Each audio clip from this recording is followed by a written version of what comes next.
ओम शांति।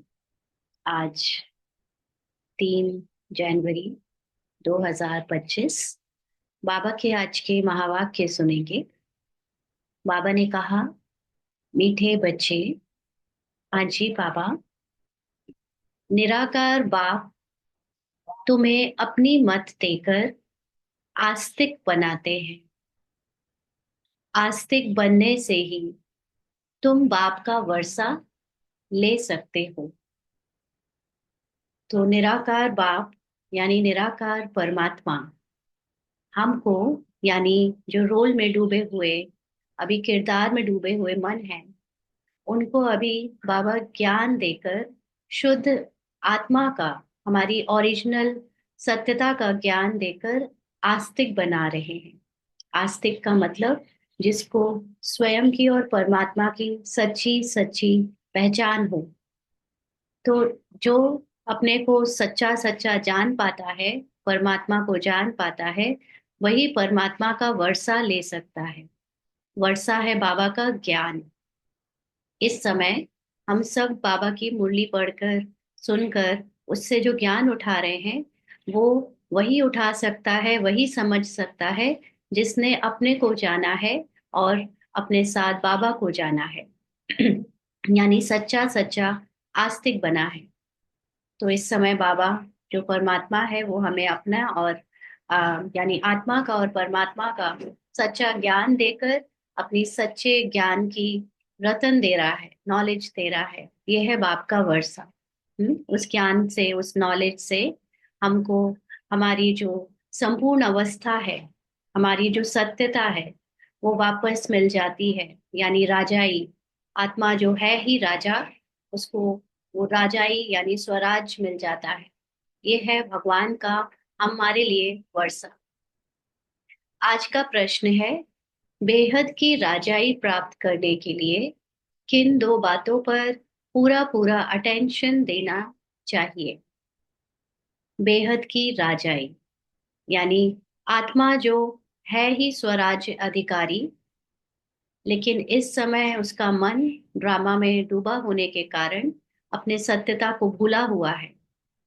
तो जो पुरुषार्थ कर रहे हैं हम, यानी मन जो पुरुषार्थ कर रहा है इस समय एज अ ब्राह्मण, उसकी बेहद की राजाई माना उसकी वापस सतो प्रधान स्थिति जो आत्मा में मर्ज हो जाती है। जब वो सतो प्रधान बन जाता है, तो उसको प्राप्त करने के लिए किन दो बातों पर पूरा पूरा अटेंशन देना चाहिए, बाबा ने पूछा। तो बाबा ने उत्तर दिया, एक पढ़ाई और दूसरा सर्विस। हम्म सर्विस के लिए लक्षण भी बहुत अच्छे चाहिए। यह पढ़ाई बहुत वंडरफुल है, इससे तुम राजाई प्राप्त करते हो। द्वापर से धन दान करने से राजाई मिलती है, लेकिन अभी तुम पढ़ाई से प्रिंसेस बनते हो। तो दो बातें जिस पर हमको पूरा पूरा अटेंशन देना है वो है पढ़ाई और सर्विस। पढ़ाई, बाबा के ज्ञान रत्नों की गहराई में जाना।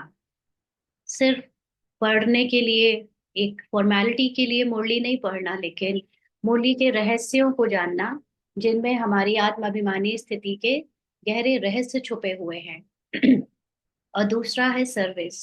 सर्विस कई तरह की है यज्ञ में। स्थूल सेवा, वाचा सेवा, मनसा सेवा और मूल सेवा। हम्म तो स्थूल सेवा, जितने भी हम इस बॉडी को यूज करके कर्म करते हैं, वो सब स्थूल सेवा में आ जाता है। दूसरों के प्रति या अपने प्रति करते हैं।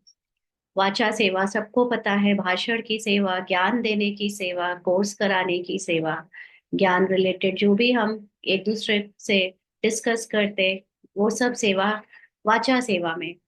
फिर मनसा सेवा, जब हम सबके प्रति अपने भावनाएं शुद्ध रखते हैं, शुभ भावना शुभ कामना करते हैं, संकल्पों में सबके लिए अपने शुभ वृत्ति का दान करते हैं, चाहे वो बैठकर, चाहे चलते फिरते, चाहे संपर्क और स्वभाव संस्कार के द्वारा, तो वो है मनसा सेवा। और इस सबसे हाईएस्ट है मूल सेवा, जिसमें आत्मा अपनी आत्म अभिमानी संपूर्ण स्थिति में स्थित होकर, उसकी स्मृति में स्थित होकर ऑटोमेटिकली वाइब्रेट करती है उसकी सुख, शांति, प्रेम, पवित्रता आदि।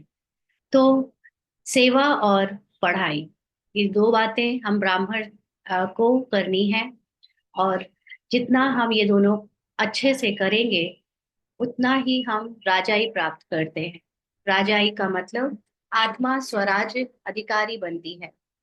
जो मन अभी हमको तमो प्रधान स्क्रिप्ट होने के कारण नचाता रहा, भटकाता रहा, अब वो मन धीरे धीरे सतो प्रधान जब बनने लगता है, आत्मा में मर्ज होने लगता है, तो फिर वो आत्मा राजा बनकर अपनी कर्मेंद्रियों को चला सकती है। फिर वो पार्ट को कंट्रोल कर सकती है। लेकिन वो भी ड्रामा अनुसार, है ना, स्क्रिप्ट में होगा तो वो वैसा होता है, यानी हमारी स्थिति वैसी बनती है। तो इस समय हम आत्मा के उस सत्यता को टिकने के लिए जो पढ़ाई और सर्विस कर रहे हैं, उससे राजाई प्राप्त करते हैं, माना स्वराज अधिकारी बनते हैं। और जो द्वापर से हम करते थे धन का दान, उससे तो हद की राजाई मिलती थी।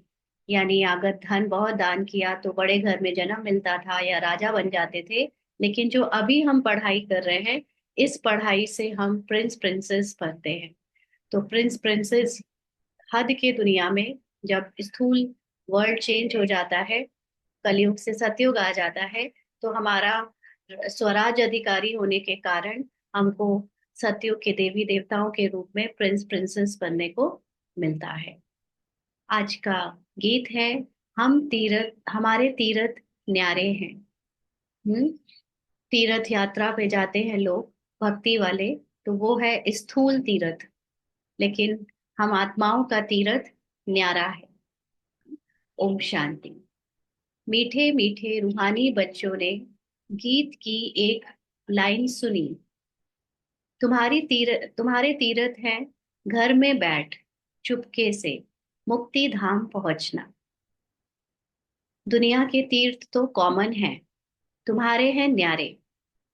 तो आज बाबा ने सूक्ष्म बात करी है।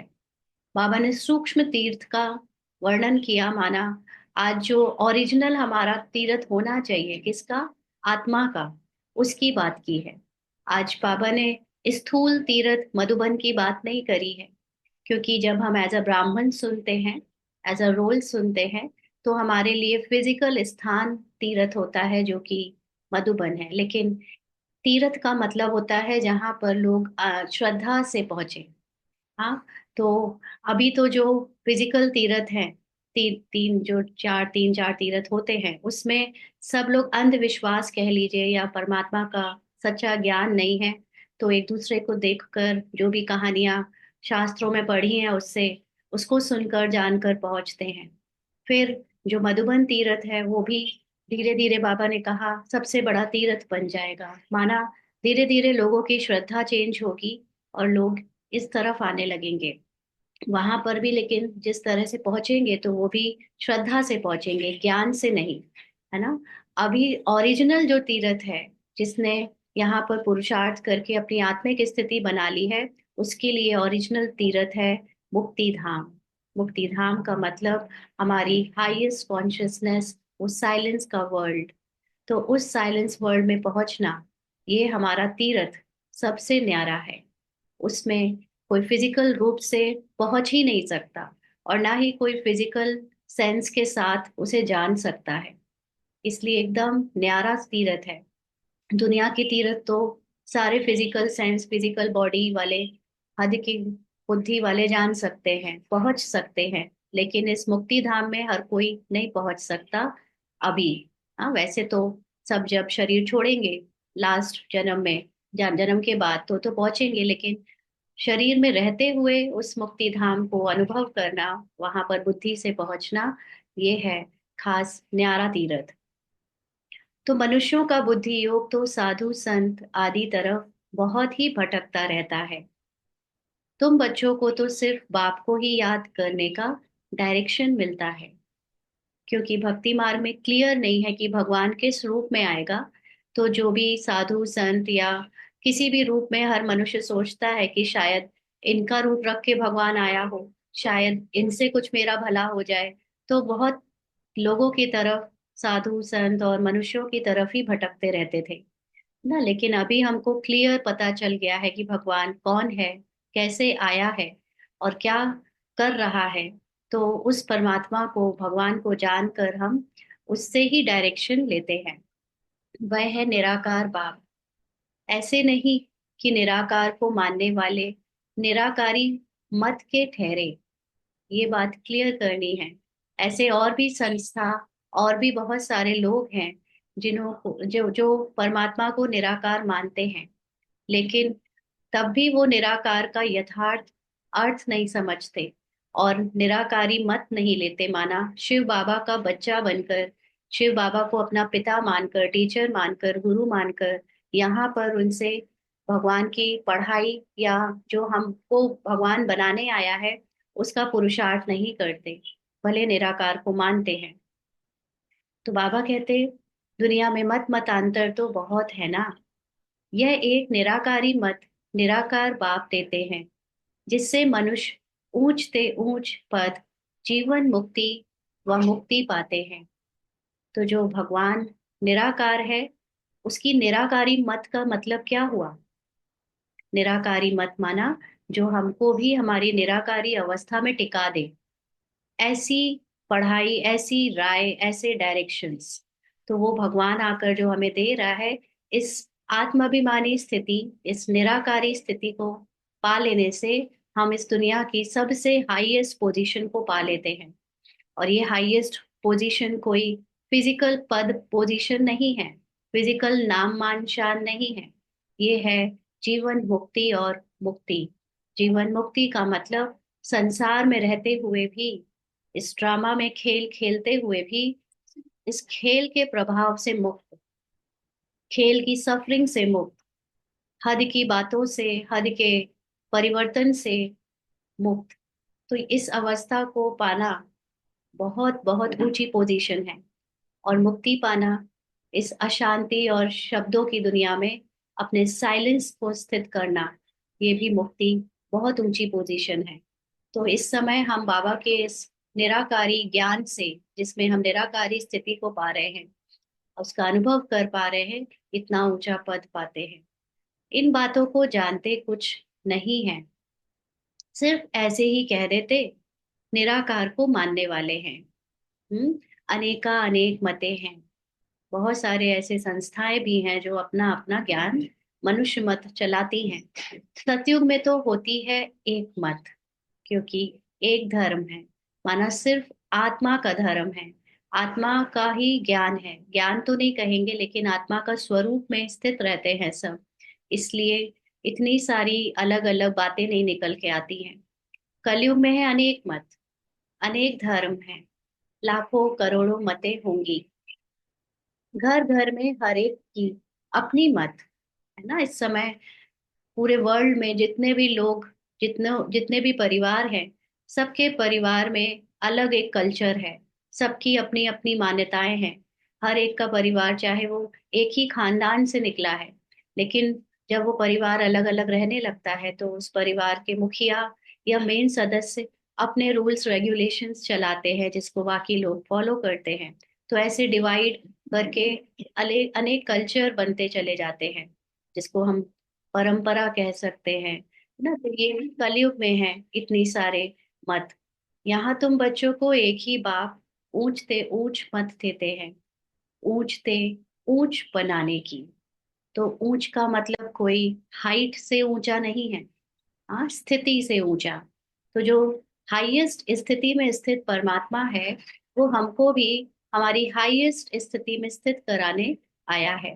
तो ये जो मन है अभी बहुत लोअर डिग्रेड हो गया है ना, तमो प्रधान कलयुगी स्वभाव संस्कार में फंसा है। इसको भगवान बाबा आकर दिव्य बुद्धि से दिव्य ज्ञान देता है, तो ऊंचा यानी इसकी हाईएस्ट स्टेज बनने लगती है।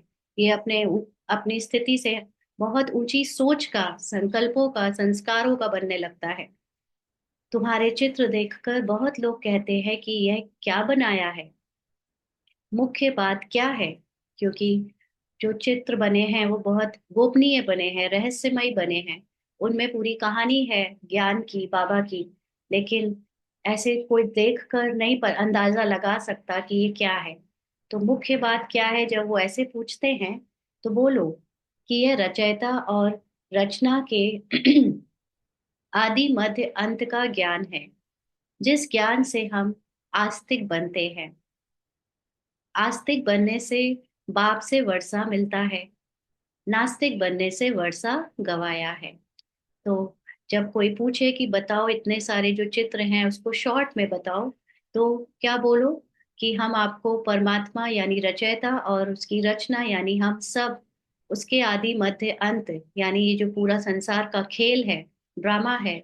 उनको ड्रामा नहीं पता, बट ये तो हर कोई जानता है कि ये जो पूरा संसार है, ये खेल चल रहा है, ये रंगमंच है। ऐसे लोग हर धर्म में बातें करते हैं। तो उनको बोल सकते हैं कि हम क्रिएटर और क्रिएशन, उसकी क्रिएशन के स्टार्टिंग से लेकर एंड तक का ज्ञान है इसमें।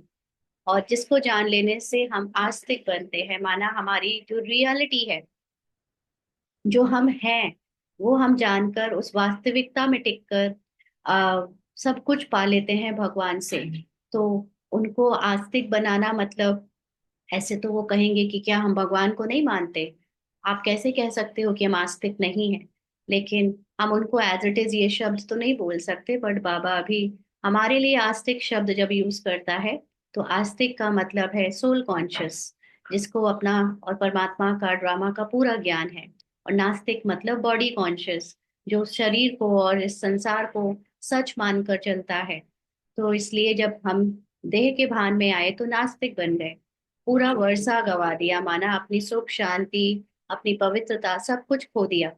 और अब इस ज्ञान को हम जब जान जाते हैं तो हमारी सुख शांति पवित्रता हमें मिलने लगती है इस ज्ञान से। ऐसा हम औरों को समझा सकते हैं। तो अभी तुम बच्चों का धंधा ही यह है, नास्तिक को आस्तिक बनाना। तो इस समय हम, कोई भी जो देह भान में डूबा पड़ा है, अपना ट्रुथ नहीं जानता, सत्य नहीं जानता, उसको ट्रुथ बताना, ये हम ब्राह्मणों का रोल है या कर्तव्य है ना। हम सबकी रिस्पॉन्सिबिलिटी है कि हम औरों को भी जगाएं, उनको भी सच बताएं। यह परिचय तुमको मिला है बाप से। त्रिमूर्ति का चित्र तो बड़ा क्लियर है। ब्रह्मा द्वारा ब्राह्मण तो जरूर चाहिए ना, ब्राह्मणों से ही यज्ञ चलता है। यह बड़ा भारी यज्ञ है। पहले पहले तो यह समझना होता है कि ऊंच से ऊंच बाप है। सभी आत्माएं भाई भाई ठहरे, सभी एक बाप को याद करते हैं, उनको बाप कहते हैं, यानी परमात्मा को बाप कहते हैं। वर्षा भी रचता बाप से ही मिलता है। और जो परमात्मा हमारा पिता है, उससे ही हमको नॉलेज का ये वर्षा यानी ज्ञान मिलता है। और इस ज्ञान से हमको स्थूल रूप में स्वर्ग मिलता है। तो रचना से तो मिल ना सके, यानी आत्मा दूसरी आत्मा से या मनुष्य दूसरे मनुष्य से तो स्वर्ग ले नहीं सकता ना, ये ज्ञान ले सकता है। इसीलिए ईश्वर को सभी याद करते हैं। अब बाप है ही स्वर्ग का रचयिता, और भारत में ही आते हैं, आकर यह कार्य करते हैं। इस पूरे विश्व में अनेक देश हैं, लेकिन कोई भी देश भगवान की जन्मभूमि के रूप में नहीं गाई जाती, क्योंकि वो जो निराकार परमात्मा है उसका जन्म मनुष्य रूप में नहीं होता, वो अवतरित होता है। और अवतरण के लिए ये जो भारत देश सबसे प्राचीन देश, उसी में आकर भगवान अपना कार्य करते हैं। तो त्रिमूर्ति का चित्र तो बड़ी अच्छी चीज है ना, तीनों देवता और उनको बनाने वाला क्रिएटर जो है वो है शिव बाबा। यह बाबा और यह दादा, ये भी बताना है। जो बाबा है वो निराकार परमात्मा है, और जो मनुष्य रूप में देखने वाला है दादा, वो ब्रह्मा बाबा या दादा लेखराज के द्वारा जो परमात्मा ने ज्ञान दिया, उसके बाद वो दादा यानी हमारे आत्मा भाई है, ये बताना है। तो ब्रह्मा द्वारा बाबा सूर्यवंशी घराने की स्थापना कर रहे हैं। ये पढ़ाई सबके लिए सेम है। तो इससे जो हम अपनी आत्माभिमानी स्थिति बना रहे हैं, इसी से आने वाले समय में हम में से अपने अपनी आत्माभिमानी स्थिति के अकॉर्डिंग सूर्यवंशी घराने में, या कम पुरुषार्थ करने वाले चंद्रवंशी घराने में ट्रांसफर होते हैं, ज्ञान देते हैं ब्रह्मा के द्वारा। तो बाप कहते हैं मुझे याद करो तो विकर्म विनाश हो, क्योंकि अब ये कलयुग चल रहा था और अभी आने वाला है सतयुग। दोनों में जमीन आसमान का अंतर। तो कलयुग में डूबे हुई आत्माएं यानी उनके मन एकदम तमो प्रधान कैसे एकदम सतो प्रधान बन जाए, उसके लिए ये बाबा हमको आकर सिखाता है कि मुझे याद करो, यानी अपनी हाईएस्ट कॉन्शियसनेस में टिको। जो बाबा है जैसा है वैसे अपने को जानो, मानो, अपने को स्वमान में टिकाओ, और इससे विकर्म विनाश होंगे। माना अभी तक द्वापर युग से कलयुग तक हमने देह भान में जो भी किया, अपने को शरीर समझकर उससे जो भोगनाएं बनी, फल बना, उसको हम अपनी हाईएस्ट आत्मा की स्थिति या कॉन्शियसनेस से काट सकते हैं। क्योंकि अभी ये जो समय बचा हुआ है कलयुग के आखिरी जन्म में हमारे शरीर के द्वारा हिसाब किताब चुकतू होने का, उसको अगर हम देखें या उसके भान में रहेंगे तो आत्मा को याद करना या आत्मा की जो सुप्रीम स्थिति है उसमें टिकना मुश्किल हो जाएगा। इसलिए हम अभी बाबा को जब याद करते रहते हैं तो शरीर के भान से किए हुए सारे विकर्मों का जो फल बचा हुआ है वो अब धीरे धीरे अपने आप पास होता जाएगा, समाप्त होता जाएगा, निकलता जाएगा, और मन से हमारी स्थिति ऊंची बनी रहेगी। तो ये मन सतो प्रधान बनता जाएगा। रोल में जो कुछ भी है वो चुकतू होता जाएगा, तो विक्रम विनाश हो जाएंगे। बाबा कहते एम ऑब्जेक्ट पूरी है, इसलिए बाबा मेडल्स भी बनवाते हैं। बोलो, शॉर्ट में शॉर्ट 2 अक्षर में आपको समझाते हैं। बाप से मेडल, सॉरी, बाप से सेकंड में वर्षा मिलना चाहिए ना। भगवान आया है तो जैसे लोग कहते हैं कि भगवान तो एक चुटकी में क्या नहीं कर सकता, लेकिन भगवान एक चुटकी में ये ज्ञान देता है। तो एक चुटकी में ये ज्ञान शॉर्ट से शॉर्ट अक्षर में समझाना हो तो क्या समझाए। तो बाबा कहते हैं कि इसलिए ये जो मेडल है ये बैच बनता है, या बाबा के समय जो भी होगा मेडल उसकी बात।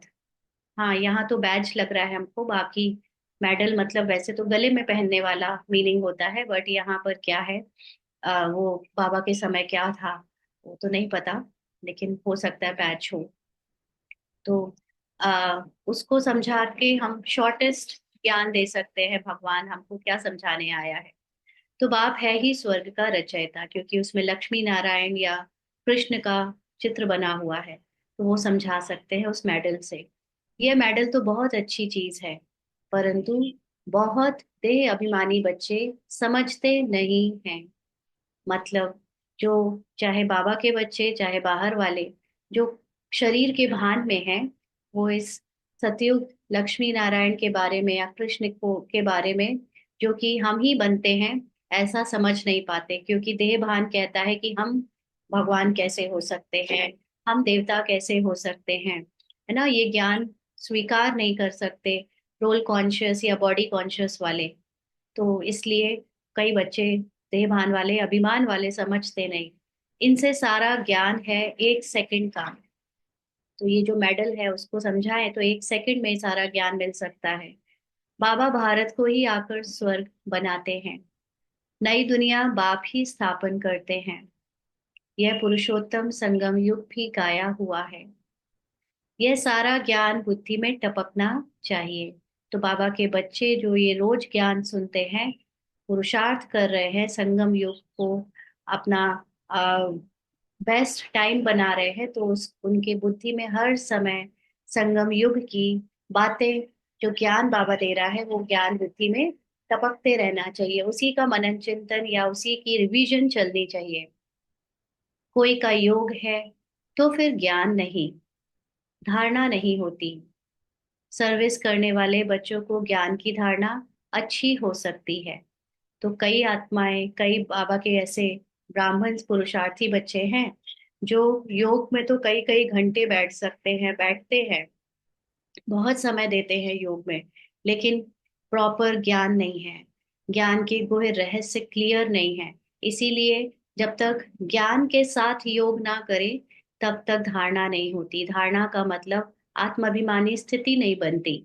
बैठे हैं तब तक अपने को परम धाम या बुद्धि से जहाँ जो स्वरूप में टिका लिया, लेकिन जब चलते फिरते काम करते जो एक नेचुरल आपकी स्मृति होनी चाहिए आत्मा की, आत्माभिमानी, वो नहीं रहती, जिसको कहते हैं धारणा नहीं होती, क्योंकि ज्ञान की क्लैरिटी नहीं है ना। रोल को देखकर, रोल में ही आ, रोल से पहचान बनाकर चलते हैं। आत्मा को अनुभव करने के लिए अलग से बैठना पड़ता है। चलते फिरते कर्म करते अपने को या दूसरों को आत्मा देखना मुश्किल होता है। भले ही कहते हैं हमारे यहाँ सब आत्मा आत्मा आत्मा है, कितनी आत्माएं आई, कितना क्या हुआ, लेकिन वो आत्मा का जो सत्य है वो ज्ञान अगर नहीं है, तो हम सिर्फ मुंह से आत्मा बोलते हैं लेकिन उसका एक्चुअली में मीनिंग नहीं जानते। तो बाबा कहते, सर्विस करने वाले बच्चों को ज्ञान की धारणा अच्छी हो सकती है। तो सर्विस करने वाले बच्चों, सर्विस में हमने ऊपर पहले ही समझ लिया सर्विस कितने तरह की होती है। तो ऐसा भी नहीं है कि सर्विस जो स्थूल सर्विस कर रहे हैं वो धारणा अच्छी कर सकते हैं।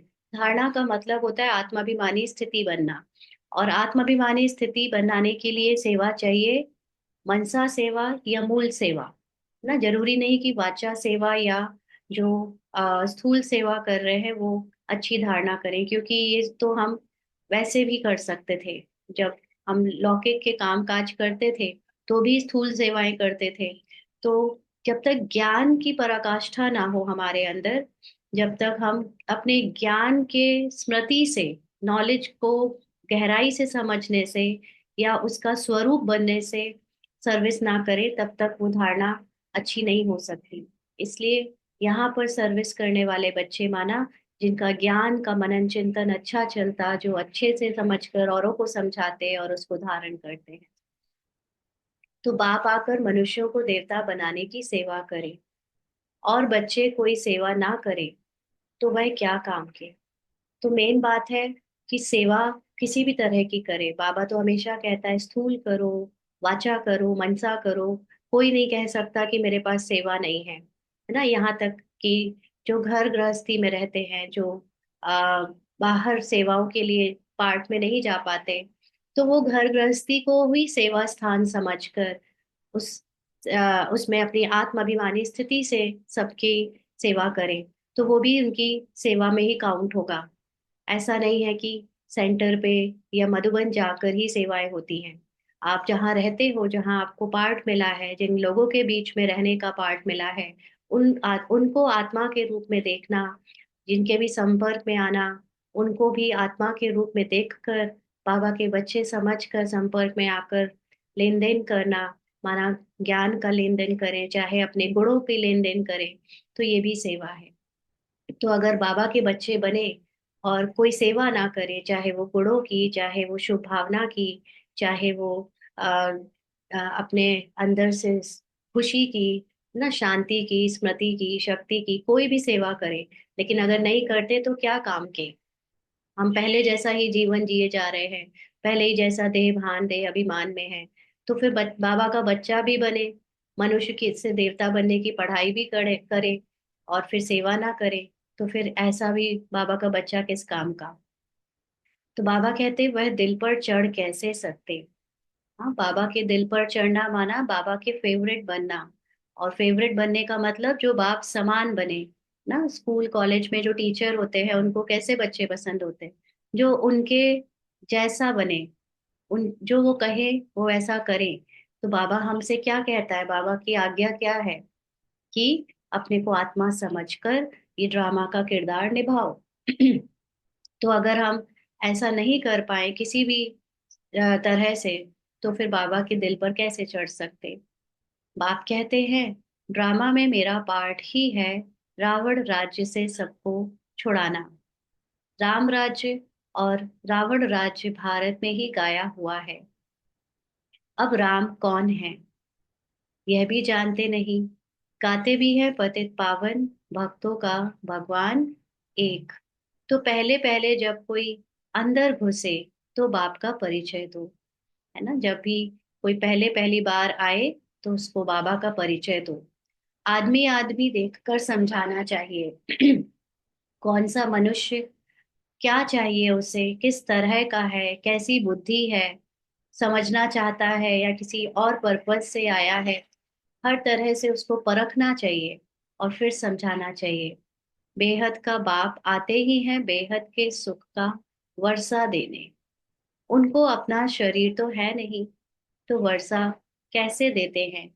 ये हम समझा सकते हैं औरों को कि इस समय हम आत्माओं का जो पिता परमात्मा है वो हमें कैसे सुख शांति मिले, इसका ज्ञान देने आया है।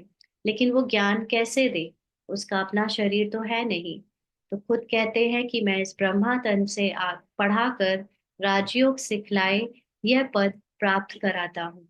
तो वो भगवान खुद जब आता है तो बताता है, अपना परिचय देता है कि मैं इस पर्टिकुलर शरीर में, जिसको नाम दिया ब्रह्मा, उससे आकर पढ़ा रहा हूँ। और तुम बच्चों को राजयोग, जिससे तुम अपने को जानकर अपनी आत्माभिमानी स्थिति से स्वराज अधिकारी बनकर ये सुख शांति का वर्षा प्राप्त करते हो।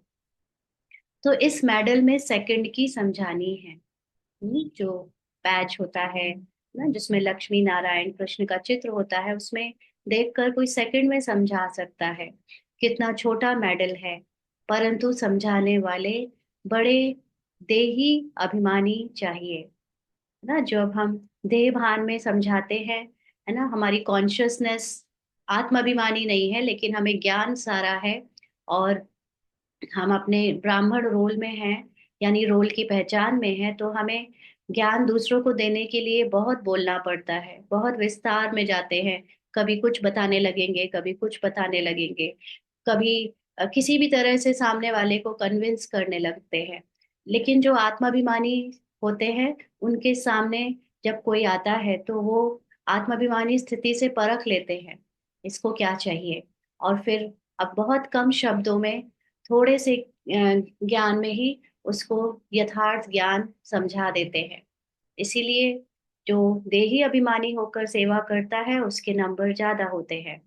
तो बाबा कहते हैं इतना छोटा मेडल है परंतु समझाने वाले बड़े देही अभिमानी चाहिए। वह बहुत कम है। बाबा देखता है बच्चों को कि ऐसे बच्चे बहुत कम हैं। यह मेहनत कोई से पहुंचती नहीं है। हाँ, आत्माभिमानी बनने में मेहनत जो लगती है वो मेहनत बहुत कम बच्चे करते हैं। सेवाओं में स्थूल सेवा, वाचा सेवा या दूसरी दूसरी सेवा करना तो आसान है, लेकिन स्थूल सेवा सबसे ज्यादा लोग कर लेते हैं। वाचा सेवा उससे कम लोग कर पाते हैं। मनसा सेवा उससे भी कम लोग कर पाते हैं। और मूल सेवा तो सबसे कम लोग कर पाते हैं। तो बाबा कहते इतनी मेहनत पहुंचती नहीं है, माना उनसे होती नहीं है।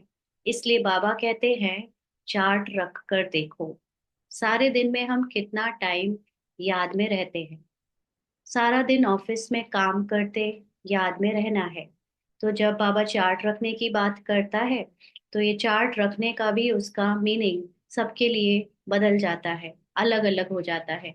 जो स्थूल सेवा करके चार्ट रखेंगे तो उनको रहेगा कि मैंने जितना भी काम किया वो सब चार्ट में आ गया। फिर जो वाचा सेवा वाले होंगे वो सोचेंगे कि हमने जितना ज्ञान औरों को सुनाया या थोड़ा योग में बैठे वो चार्ट में आ गया।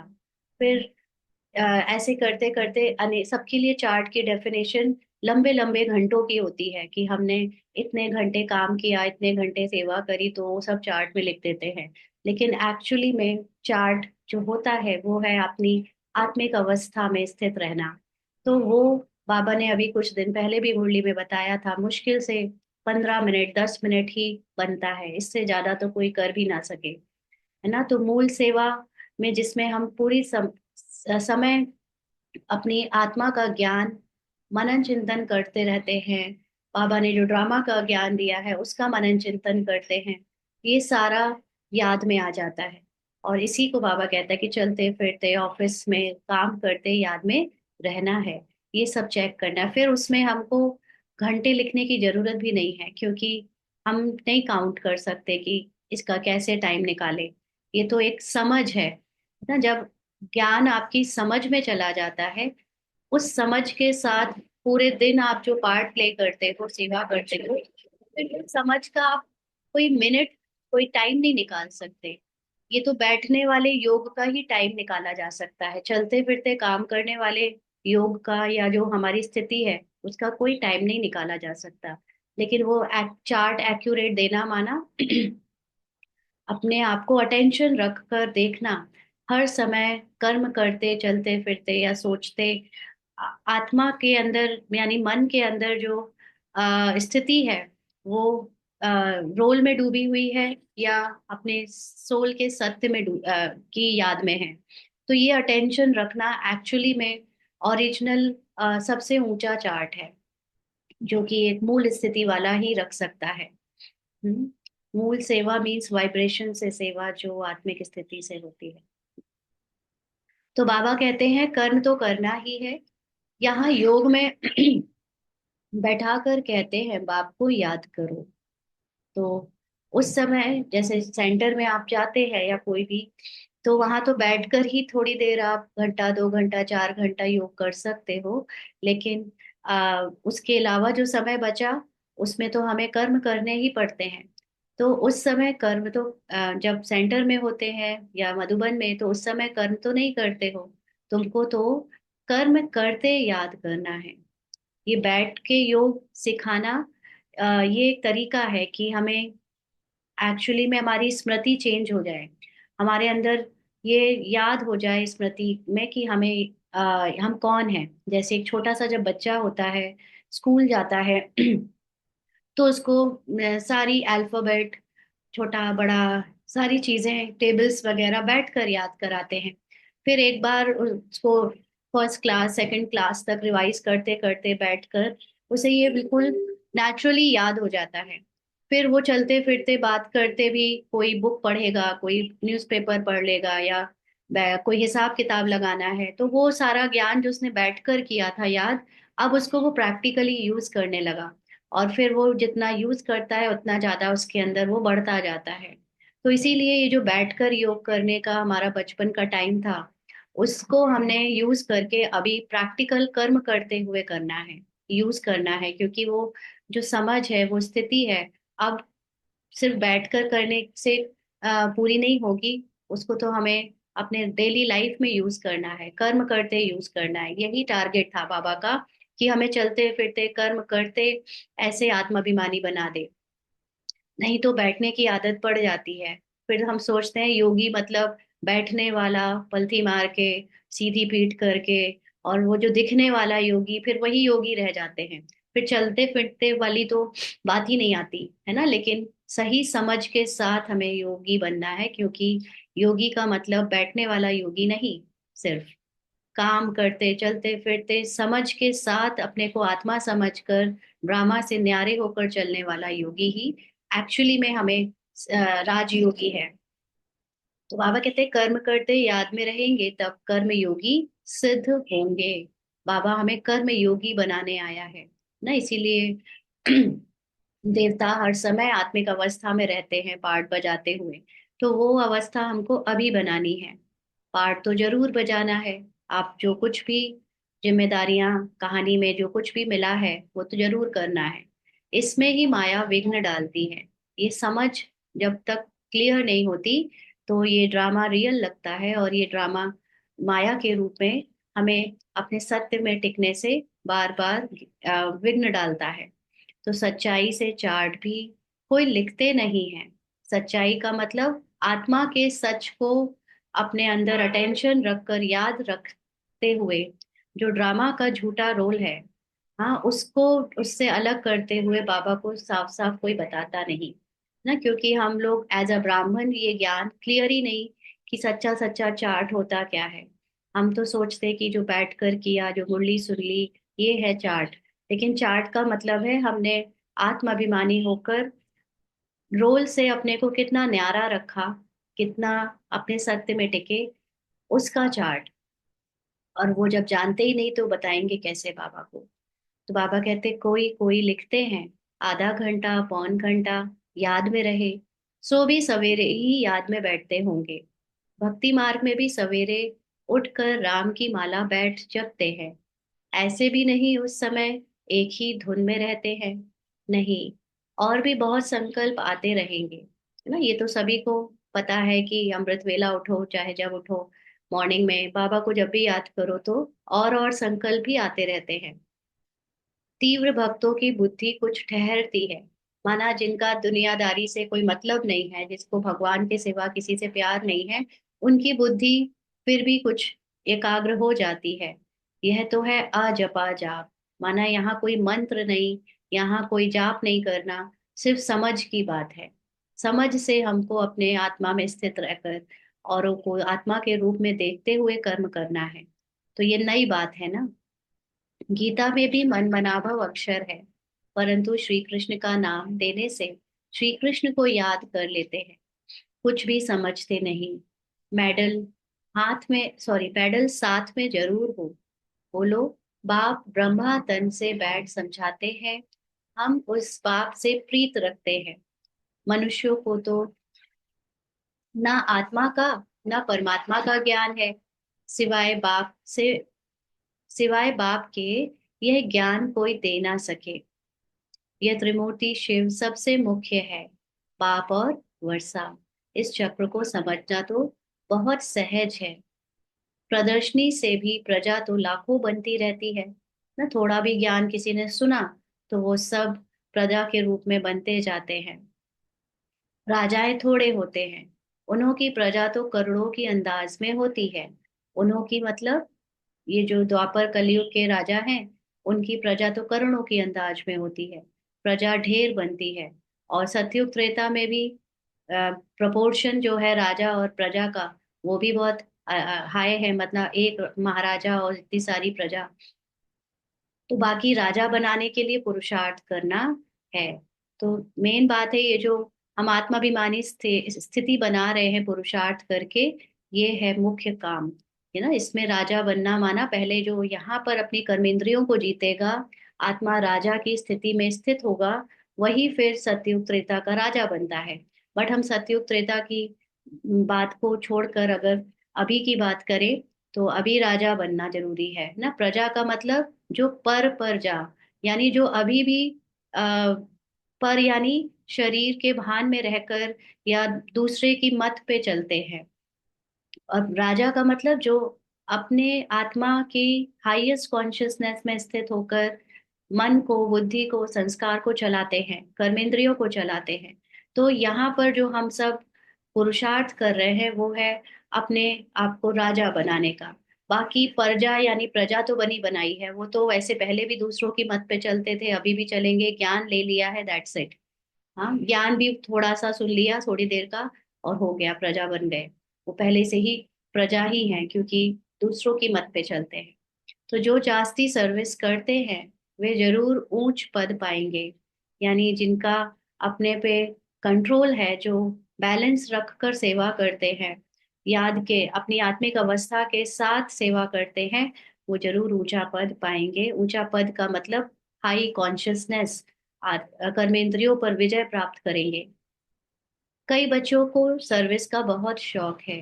कहते हैं नौकरी छोड़ दे, खाने के लिए तो है ही। बाबा का बन गए तो शिव बाबा की ही परवरिश लेंगे। परंतु बाबा कहते हैं मैंने वानप्रस्थ में प्रवेश किया है ना। माताएं भी जवान हैं, तो घर में रहते दोनों सर्विस करनी है। बाबा हर एक की सरकमस्टांसेस को देख राय देते हैं। शादी आदि के लिए अगर अलाउ ना करे तो हंगामा हो जाए, इसलिए हर एक का हिसाब किताब देख राय देते हैं। चलिए इसको समझेंगे। पहले अभी बाबा की याद में 1 मिनट स्थित हो जाए, अशरीरी होकर बाबा को याद करेंगे।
हाँ, तो अभी हम इसको रिवाइज करेंगे इस सेंटेंसेस को। अ, कई कहते हैं नौकरी छोड़ दें, खाने के लिए तो है ही, बाबा का बन गए तो शिव बाबा की ही परवरिश लेंगे। परंतु बाबा कहते हैं, मैंने वानप्रस्थ में प्रवेश किया है ना। अर्थात बाबा ने तो एक बूढ़े बुजुर्ग शरीर में प्रवेश किया, जिनकी सारी जिम्मेदारियां पूरी हो गई थी, है ना। उनके बाल बच्चे सब बड़े होकर शादी भी हो गई, या एक दो की नहीं भी हुई थी, लेकिन बाबा के ब्रह्मा बाबा का तन व्यस्क शरीर था, और उनका पीछे देखने वाले बाकी सब आ चुके थे।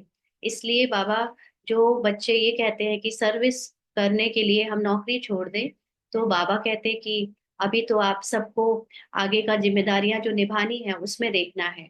माताएं भी जवान है तो घर में रहने रहते दोनों सर्विस करनी है। और कई माताएं सोचती हैं कि हम ये सब छोड़कर यज्ञ में आ जाएं, तो भी बाबा उनको राय देते हैं कि अभी आप सब जवान है, मतलब आपके अभी घर में जिम्मेदारियां हैं निभाने के लिए, तो घर में वो भी करो, स्थूल जिम्मेदारियां लौकिक जिम्मेदारियां भी निभाओ, और सेवा करो, सर्विस करो, माना अपनी आत्मा की स्थिति को बनाने के लिए पुरुषार्थ करो, आत्माभिमानी बनने का साथ साथ पुरुषार्थ करो। बाबा हर एक की सर्कमस्टांस को देख राय देते हैं, क्योंकि सबके अलग अलग हालात हैं। एक जैसी राय सब पर लागू नहीं हो सकती, सबको कहानी में अलग अलग स्क्रिप्ट मिली है, हिसाब किताब अनुसार उसको उनको बाबा राय देता है। शादी आदि के लिए अगर अलाउ ना करे तो हंगामा हो जाए। अब इतने सारे बच्चे बाबा के जो कम उम्र में ही बाबा का ज्ञान ले लेते हैं, फिर अब उनकी शादी की बात आती है, तो बाबा कईयों को परमिशन देता है कि आप कर लो, है ना। अगर ना दे तो फिर हिसाब किताब बहुत हंगामा कर दें सब लोग। इसीलिए अगर किसी का हिसाब किताब होता है, हिसाब किताब का मतलब देह भान, है ना। देह भान में पिछले स्वभाव संस्कार जो हम पे मर्ज होते हैं, और आज नहीं तो कल हमें संकल्प आएगा कि हम अ, हमें, क्योंकि किसी मनुष्य के साथ अभी पिछले जन्मों का कोई हिसाब बचा है, तो वो पूरा करने के लिए हमें उस दुनिया में ड्रामा में वापस जाना पड़ेगा। तो बाबा को तो पहले से पता रहता है, इसलिए बाबा अलाउ कर देते हैं कि जाओ, है ना। नहीं तो सबको कह दे यहाँ बैठ जाओ तो फिर मुश्किल हो जाए। कुमार है तो कहेंगे तुम सर्विस कर सकते हो। कुमार यानी जो भाई लोग अपनी कमा भी सकते हैं और सेवा भी कर सकते हैं। सर्विस सर्विस कर बेहद के बाप से वर्षा लो। तो बेहद का बाप यानी आत्माभिमानी स्थिति बनाने का ज्ञान लो। साथ साथ उस बाप से तुमको क्या मिलेगा? धूल शाही, क्योंकि भाइयों को, कुमारों को जनरली इसी बात का डर होता है कि उनके माँ बाप उनको अपनी जायदाद से अलग कर देंगे अगर उन्होंने उनकी बात नहीं मानी तो। लेकिन बाबा कहते तो क्या हुआ, कर देने दो, उन उस बाप से तुम्हें क्या मिलेगा? धूल छाई, वह तो सब मिट्टी में मिल जाना है। दिन प्रतिदिन टाइम कम होता जाता है, माना कलयुग एंड हो रहा है, वर्ल्ड साइकिल समाप्त हो रही है, और स्टार्टिंग होने वाली है सतयुग की। तो उसके लिए हमको जल्दी जल्दी आत्माभिमानी बनाकर वो लाइन क्रॉस करनी है, अदरवाइज हम यहीं छूट जाएंगे, माना देह भान में रह जाएंगे, तो फिर पद पद का मतलब अभी सजाएं खानी पड़ेंगी यहाँ पर रहते हुए, जब एंड का सीन बजेगा तो। तो कई समझते हैं हमारी मिल्कियत के बच्चे वारिस बनेंगे, परंतु बाप कहते हैं कुछ भी मिलने का नहीं है। माना कई माँ बाप तो यही सोचते हैं ना, अभी हमारे पास जितनी जायदाद है, जो धन है, वो हमारे बच्चे यूज करेंगे, लेकिन बाबा कहते हैं कुछ भी नहीं रहेगा। कोई धन, कोई प्रॉपर्टी, कुछ मिलने का ही नहीं है किसी को, क्योंकि ये कलयुग एंड हो रहा है, ड्रामा खत्म हो रहा है। और हम ड्रामा में डूबे हुए होते हैं, तो हमको लगता है जितना कुछ मिला था ये हमारे बच्चे अभी उसी में रहेंगे, खाएंगे पिएंगे। लेकिन अब तो ड्रामा सिमट रहा है ना, समेट रहे हैं, स्टेज को खत्म कर रहे हैं, तो कोई किसी को कुछ भी नहीं मिलने वाला। सारी मिल्कियत खाक में मिल जाएगी। वह समझते हैं पिछाड़ी वाले खाएंगे। धनवान का धन खत्म होने में कोई देरी नहीं लगती है। अच्छे अच्छे करोड़पति अरबपतियों का धन भी अगर उनकी संतानें बेकार हो जाए, बेकार निकल जाएं, तो बर्बाद कर देते हैं। ज्यादा टाइम नहीं लगता बर्बाद होने में, किसी को बैंकरप्ट होने में। मौत तो सामने खड़ा ही है, और यहाँ तो फिर ड्रामा का एंड दिखाने वाले हैं। हाँ, तो कोई भी वर्षा ले नहीं सकेंगे। जब ड्रामा की उथल पुथल शुरू होगी, तो फिर ये बाबा का ज्ञान नहीं ले पाएंगे जिससे आत्माभिमानी स्थिति बना सके। बहुत थोड़े हैं जो पूरी रीति समझा सकते हैं। जास्ती सर्विस करने वाले ही ऊंच पद पाएंगे, तो उन्हों का रिगार्ड भी रखना चाहिए। इनसे सीखना है। 21 जन्म के लिए रिगार्ड रखना पड़े।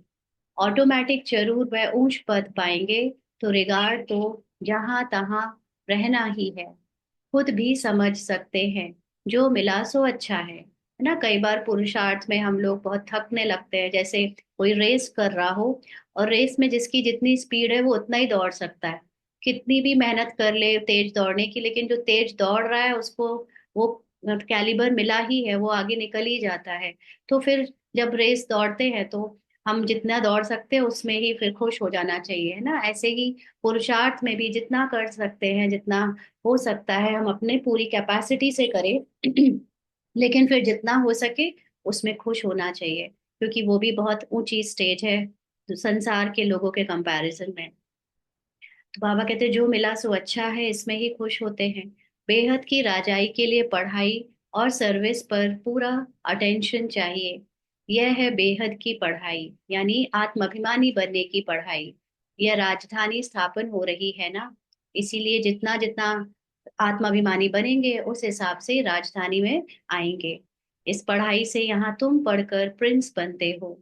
कोई भी मनुष्य धन दान करते हैं तो वह राजा के पास या साहूकार के पास जन्म लेते हैं, परंतु वह है अल्पकाल का सुख। एक ही जन्म मिलेगा ज्यादा से ज्यादा। तो इस पढ़ाई पर बहुत अटेंशन देना चाहिए। सर्विस का होना यानी फिक्र रहना चाहिए। हाँ, की सेवा करे, तो सेवा कैसे भी करे, चाहे स्थूल करे, चाहे वाचा करे, चाहे मनसा करे, चाहे मूल सेवा, लेकिन करना चाहिए। हम अपने गांव में जाकर सर्विस करें, बहुतों का कल्याण हो जाएगा। बाबा जानते हैं सर्विस का शौक अर्जुन कोई में है नहीं। लक्षण भी तो अच्छे चाहिए ना। ऐसा नहीं कि हम सिर्फ ज्ञान देते चले और खुद पहले जैसे देह भान में डूबे रहे। हमारे लक्षण चाल चलन भी तो ऐसी हो कि जो हम दूसरों को ज्ञान दे रहे हैं वो हमारे अंदर भी दिखे, हमारे स्वरूप में दिखे। ऐसे नहीं कि डिससर्विस करें, है ना। क्योंकि जब हम दूसरों को ज्ञान देते और हम उसके विपरीत हमारा पार्ट बचता है, तो वो तो और डिससर्विस हो जाती है। तो ऐसे नहीं कि डिससर्विस कर और ही यज्ञ का भी नाम बदनाम करे और अपना ही नुकसान कर दे। बाबा तो हर बात के लिए अच्छी रीति समझाते हैं। मेडल्स आदि के लिए कितना ओना रहता है, माना फिक्र रहता है। फिर समझा जाता है कि ड्रामा अनुसार देरी पड़ती है, माना जब बच्चे इतने अच्छे नहीं निकलते, इतनी अच्छे से सेवा नहीं होती, तो बाबा समझता है कि शायद अभी टाइम है ड्रामा में, इनके पार्ट में। तो यह लक्ष्मी नारायण का ट्रांसलाइट चित्र भी फर्स्ट क्लास है। परंतु बच्चों पर आज बृहस्पति की दशा, तो कल फिर राहु की दशा बैठ जाती है। माना अभी बहुत अच्छा अच्छा ज्ञान में चल रहे हैं, ज्ञान समझ रहे हैं, और कल फिर सारा ज्ञान भुलाकर देह भान में चले जाते हैं, असुरों के जैसी वृत्ति हो जाती है। हो सकता है ग्रहचारी उतर जाए, माना हो सकता है कुछ दिन बाद अकल ठिकाने आ जाए, पुरुषार्थ फिर से करने लग पड़े। तो ग्रहचारी उतरती है तो फिर जंप कर लेते हैं।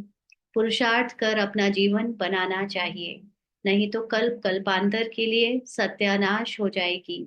आत्माभिमानी नहीं बने तो फिर हर जन्म में वो जो स्थिति बनती है वो हमारी पीछे रह जाएगी। इसलिए ये भी नहीं सोचना है कि ड्रामा में जो होगा सो होगा, लेकिन हम अपनी तरफ से 100% दें, और उसके बाद जो होना है सो होगा।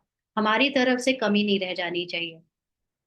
समझेंगे कल पहले मुआफिक ग्रहचारी आई है। श्रीमत पर नहीं चलेंगे तो पद भी नहीं मिलेगा। ऊंच से ऊंच है भगवान की श्रीमत। श्रीमत माना श्रेष्ठ मत की अपने को आत्मा समझो। ये सबसे हाईएस्ट राय है भगवान की। इन लक्ष्मी नारायण के चित्र को तुम्हारे सिवाय कोई समझ ना सके। कहेंगे चित्र तो बहुत अच्छा बनाया है, बस तुमको यह चित्र देखने से मूल वतन, सूक्ष्म वतन, स्थूल वतन, सारा सृष्टि का चक्र बुद्धि में आ जाएगा। तुम नॉलेजफुल बनते हो नंबरवार पुरुषार्थ अनुसार। बाबा को तो यह चित्र देख बहुत खुशी होती है। स्टूडेंट को तो खुशी होनी चाहिए ना। हम पढ़कर यह बनते हैं। पढ़ाई से ही उच्च पद मिलता है, ऐसे नहीं कि जो भाग्य में होगा। पढ़ना तो पड़ेगा ना, बिना पढ़े जो भाग्य में होगा वैसे नंबर मिल जाएंगे, ऐसे नहीं होता। पुरुषार्थ से ही प्रारब्ध मिलती है।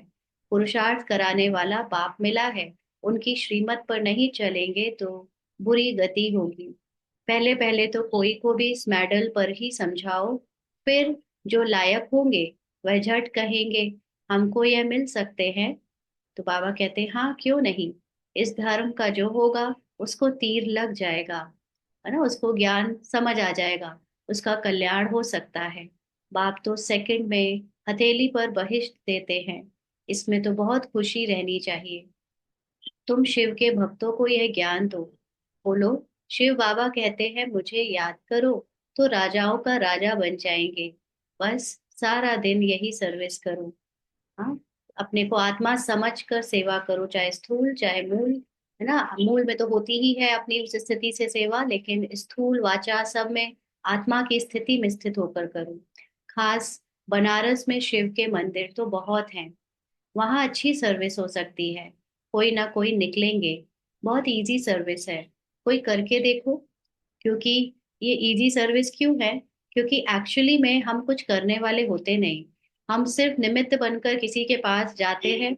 हमारे मुख से वो बाबा का ज्ञान निकलता है, लेकिन उस आत्मा का पार्ट होता है आने का, तो वो अपने आप उसको टच बाबा करा देता है ड्रामा अनुसार और वो आ जाता है। तो हमें जब ये लगता है कि मैं कैसे समझाऊंगा मुझे क्लियर है नहीं है, हम कर्ता बन जाते हैं, उसका भार लेने लगते हैं सेवा का। तो वो ही सेवा मुश्किल सेवा लगने लगती है। जबकि एक्चुअली में पूरी समर्पणता के साथ सिर्फ निमित्त बनना होता है। सिर्फ आपको वहां जाना होता है और बाबा की याद में जो बाबा कराए वो कर देना होता है। जिस जिसको निकलना है वो उसको क्लिक कर जाता है, नहीं निकलना है तो नहीं क्लिक करता। इसलिए हमें उसका भार नहीं लेना चाहिए, सेवा बहुत इजी है। सिर्फ हमारे अंदर भान ना आए दे भान का कि हम कर रहे हैं। बाबा कहते कोई करके देखो, खाना तो मिलेगा ही, सर्विस करके देखो। अगर किसी को ऐसा लगता है कि कैसे चलेगा ये जीवन, तो बाबा कहते खाना तो मिलेगा ही, तुम बस सेवा करके देखो, फिर बाबा पर छोड़ दो सब कुछ। सेंटर तो वहां है ही। सवेरे जाओ मंदिर में, रात को लौट आओ, सेंटर बना दो।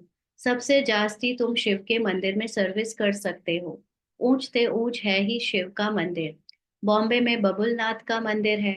सारा दिन वहां जाकर सर्विस कर बहुतों का कल्याण कर सकते हैं। यह मेडल ही बस है, ट्रायल करके देखो। बाबा कहते हैं ये मेडल्स लाख तो क्या 10 लाख बनाओ। ना, बाबा के समय बॉम्बे और बनारस ये सब सेवाओं को बढ़ाने की बात हो रही थी। अभी तो वहाँ ऑलरेडी बहुत तरह से सेंटर स्थापित है। तो बाबा कहते चाहे जितने बनवाओ, क्या 10 लाख बनवाओ, बुजुर्ग लोग तो बहुत अच्छी सर्विस कर सकते हैं। ढेर प्रजा बन जाएगी। बाप सिर्फ कहते हैं मुझे याद करो बस, मन मना भव, अक्षर भूल गए हो। भगवानुवाच है ना, शिव बाबा श्री कृष्ण को भी यह पद प्राप्त कराते हैं। फिर धक्का खाने की क्या दरकार है। माना रोल में जो हम लोग आज तक मेहनत करते आए शरीर निर्वाह के लिए, उतनी मेहनत करने की क्या जरूरत है। बाबा रोटी तो देता रहेगा। बाप तो कहते हैं सिर्फ मुझे याद करो, तुम सबसे अच्छी सर्विस शिव के मंदिर में कर सकेंगे। सर्विस की सफलता के लिए देही अभिमानी अवस्था में स्थित होकर सर्विस करो। दिल साफ तो मुराद हासिल। अगर सच्चे दिल से आत्माभिमानी स्थिति में सेवा करेंगे तो बहुत अच्छी सेवा होगी। बनारस के लिए बाबा तो खास राय देते हैं। वहाँ वानप्रस्थियों के आश्रम भी हैं। बोलो हम ब्रह्मा के बच्चे ब्राह्मण हैं। बाप ब्रह्मा द्वारा कहते हैं मुझे याद करो तो विकर्म विनाश हो, और कोई उपाय नहीं है। सुबह से लेकर रात तक शिव के मंदिर में बैठ सर्विस करूं, ट्राई करके देखो। शिव बाबा खुद कहते हैं हमारे मंदिर तो बहुत हैं, तुमको कोई भी कुछ कहेगा नहीं और ही खुश होंगे। यह तो शिव बाबा की बहुत महिमा करते हैं। बोलो ये ब्रह्मा, ये ब्राह्मण है, यह कोई देवता नहीं है। यह भी शिव बाबा को याद करके यह पद लेते हैं, कृष्ण का पद लेते हैं। इन द्वारा शिव बाबा कहते हैं मामेकम याद करो। कितना इजी है ना, किसी को डिफिकल्ट ना लगे। बुजुर्ग की कोई इंसल्ट नहीं करेगा। बनारस में अभी तक इतनी कोई सर्विस हुई नहीं है। मेडल व चित्रों पर समझाना बहुत सहज है। कोई गरीब है तो बोलो तुमको फ्री देते हैं, साहूकार है तो बोलो तुम देंगे तो बहुतों के कल्याण के लिए और भी छपा लेंगे तो तुम्हारा भी कल्याण हो जाएगा। यह तुम्हारा धंधा सबसे तीखा हो जाएगा। कोई ट्रायल करके देखो ना, इस समय बनारस के काशी विश्वनाथ मंदिर वगैरह में बहुत बहुत भीड़ है। तो वहां पे सेवा कर सकते हैं। इतने सारे लोग आते हैं कि बाबा के बच्चे कम पड़ जाएंगे चाहे जितने चले जाएं। अच्छा, मीठे मीठे सिकी लदे बच्चों प्रति माता पिता बाप दादा का याद प्यार और गुड मॉर्निंग। रूहानी बाप की रूहानी बच्चों को नमस्ते। हम रूहानी बच्चों की रूहानी बाप दादा को याद प्यार गुड मॉर्निंग और नमस्ते बाबा, शुक्रिया, थैंक यू बाबा। धारणा के लिए मुख्य सार, पहला पॉइंट, ज्ञान को जीवन में धारण कर फिर सर्विस करनी है। यानी पहले ज्ञान को समझ कर अपनी समझ को बढ़ाना ही है और फिर आत्मिक अवस्था के साथ सेवा करनी है। जो जास्ती सर्विस करते हैं, अच्छे लक्षण हैं, उनका रिगार्ड भी जरूर रखना है ना। जिनकी अपनी स्थिति से, जिनके अपने ज्ञान की पराकाष्ठा से, जो उनमें सेवा के लिए जो उनकी वाइब्रेशंस हैं, उससे जो सेवा होती है, उनके लक्षणों को देखकर उनका रिगार्ड रखना है। कर्म करते याद में रहने की आदत डालनी है। सर्विस की सफलता के लिए अपनी अवस्था देही अभिमानी बनानी है, दिल साफ रखनी है।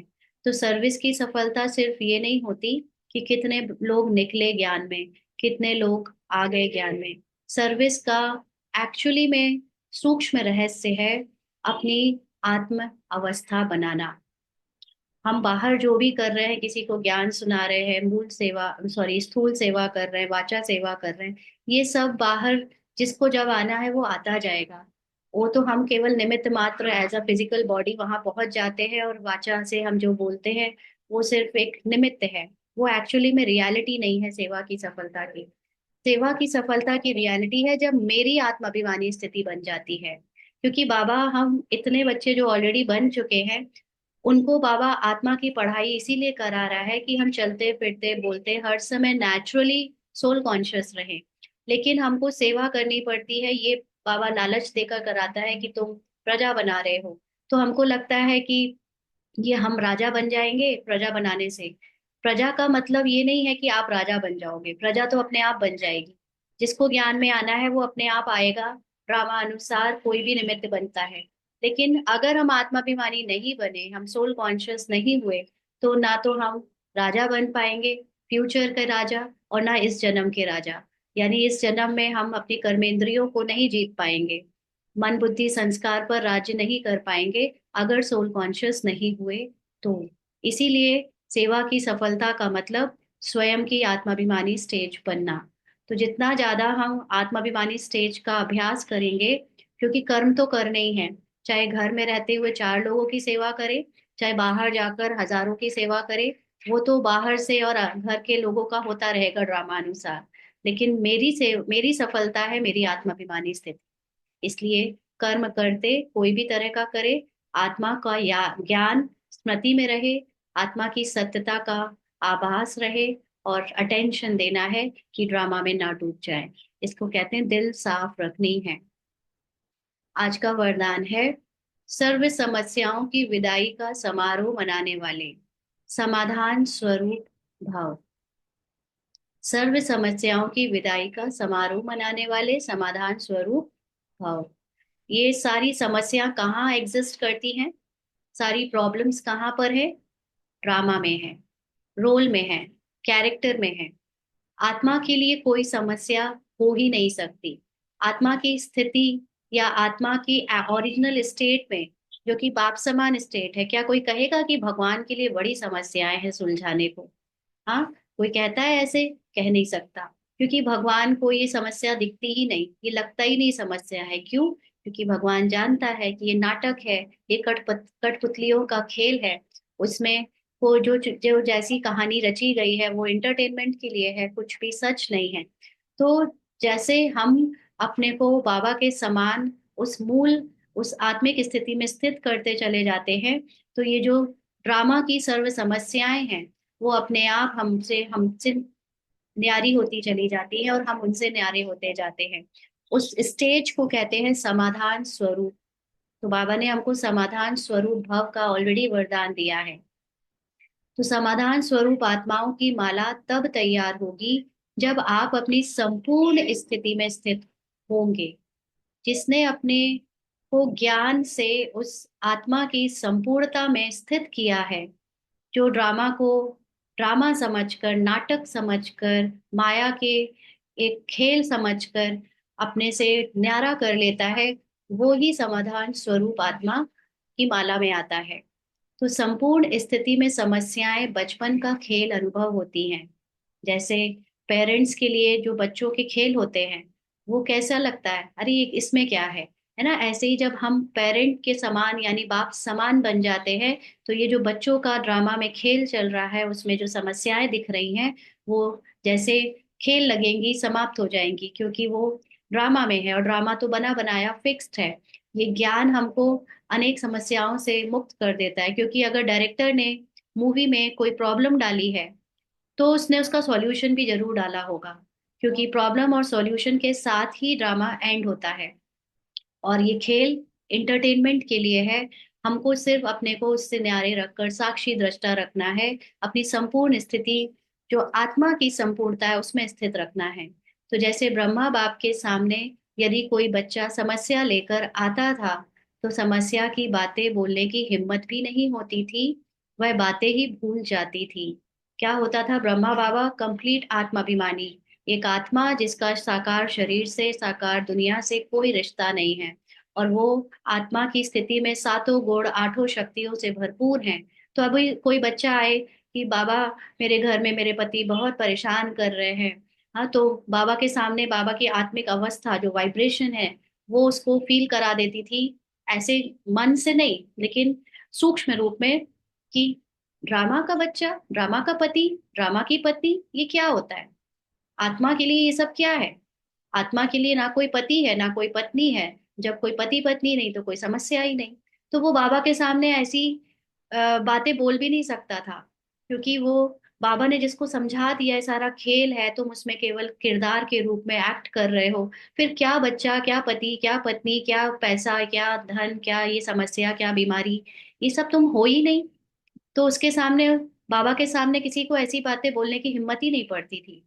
तो ऐसे आप बच्चे भी समाधान स्वरूप बनो, सबको सबकी आत्मा में स्थित कर दो, तो शरीर की परेशानी आपसे कोई डिस्कस करेगा ही नहीं। तो आधा कल्प के लिए समस्याओं का विदाई समारोह हो जाए। तो ये कहानी में जो भी समस्या है, वो कहानी में मिली है, तो उसका सॉल्यूशन कहानी में जो होगा वो हो जाएगा। मुझे उसमें फंसने की जरूरत नहीं है, मुझे तो सिर्फ अपनी आत्मा में स्थित रहना है। तो वो समारोह 2500 वर्ष के लिए बन जाएगा। तो विश्व की समस्याओं का समाधान ही परिवर्तन है। विश्व की समस्या को सॉल्व नहीं करना है हमें। वो तो ड्रामा अनुसार जो होना है होता रहेगा। समाधान का मतलब है मुझे उससे निकल आना, समस्या को समस्या समझना ही नहीं, अपने संपूर्णता में टिक जाना। यही समाधान है इस पूरे विश्व की समस्याओं का। और जो करेगा उसी का समाधान होगा। ऐसा नहीं कि मेरे समस्या के समाधान से मैंने अपने को बाहर निकाल लिया, तो या किसी दूसरे ने निकाल लिया तो सबका हो गया। सबको अपना अपना वो स्थिति बनानी पड़ेगी। स्लोगन है, जो सदा ज्ञान का सिमरण करते हैं, वे माया की आकर्षण से बच जाते हैं। तो ज्ञान का सिमरण करना माना अपने सत्य और ड्रामा के ज्ञान को बार बार रिवाइज करते रहना, जिससे जो मन है माया में डूबा हुआ, उसका कुछ भी इफेक्ट मेरे ऊपर ना आए। संकल्पों का, संस्कारों का, कहानी का, शरीर की बीमारी का, या कोई भी उसका आकर्षण मुझे ना हो। तो ज्ञान का मनन चिंतन करते करते हम माया की आकर्षण से मुक्त हो जाते हैं। आज के अव्यक्त इशारे हैं, ये मंत्र शक्तिशाली मनसा द्वारा साकाश देने की सेवा करने के लिए है। तो अव्यक्त इशारों में है, अपने डबल लाइट फरिश्ता स्वरूप में स्थित हो, साक्षी बन, सब पाठ देखते, साकाश अर्थात सहयोग दो। साकाश अर्थात सहयोग दो। किस बात का सहयोग। साकाश भी अलग अलग लेवल पे दिया जाता है, समझ के अनुसार, है ना। जब हम केवल शुभ भावना, शुभ कामना की समझ से साकाश देते हैं, तो वो है मनसा सेवा पे।